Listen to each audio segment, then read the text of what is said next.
Hi, I'm Steve from the Rooted Podcast, and I hope you can join me every weekday for a 5-minute or less devotional word study or insight into Scripture to add to your day. Welcome to Fruit Snacks.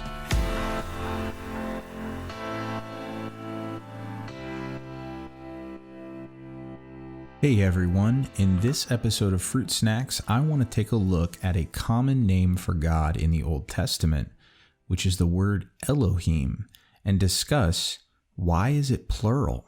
Does that mean that there's multiple gods? Well, let's take a look at a few passages to help us understand this a little bit better. You'll go with me to Psalm 82, verse 1. We read this, and I'm reading from the ESV. God has taken his place in the divine council. In the midst of the gods, he holds judgment. And what's interesting there is that depending on your English translation, you may have something else besides the gods in the second part of that verse. It could be rulers, it could be something else. But what's important is that the Hebrew word in this verse is Elohim, which is grammatically plural. In Hebrew, the im, the im at the end, designates a plural. And the word Elohim occurs 2 times in this verse, in verse 1. It occurs at the beginning when referring to God having taken his place. And again, we see Elohim when we're talking about in the midst of the gods. So does that mean that God, Yahweh, the Most High in the Old Testament, is just one of many gods? Not really. To understand what's going on with this word in its original context, we need to look at a few other verses. So hop with me over to 1 Samuel chapter 28, and we're going to look at verses 11 through 13. Now you may be familiar with this story. It is where Saul goes and visits a medium, and he tells this medium to bring Samuel back up for him. And I'll start reading in verse 11. Then the woman said, "Whom shall I bring up for you?" He, this is Saul, said, "Bring up Samuel for me." When the woman saw Samuel, she cried out with a loud voice. And the woman said to Saul, "Why have you deceived me? You are Saul." The king said to her, "Do not be afraid. What do you see?" And the woman said to Saul, "I see a god coming up out of the earth." Now we know that Samuel wasn't a god, he was a man.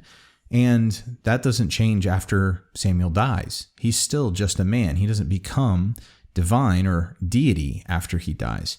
But what he does become is an Elohim, because that is the Hebrew word that's being translated there in 1 Samuel chapter 28. Samuel is an Elohim because he has departed from the world of the physical and the living, and now he is part of the spiritual world.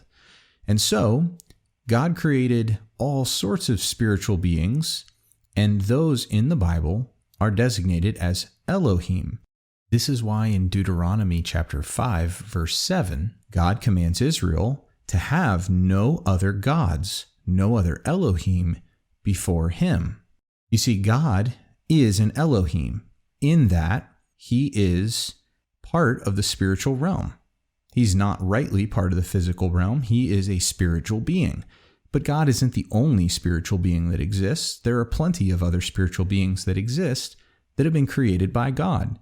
We may refer to them as angels, demons, plenty of other names, but the idea that other spiritual beings besides God exist isn't really a foreign concept at all. And in the Hebrew mindset, they would have all been considered Elohim. And interestingly, when you and I die, according to the Hebrew worldview, we also become Elohim. So does that mean that every Elohim is on an equal playing field? Absolutely not.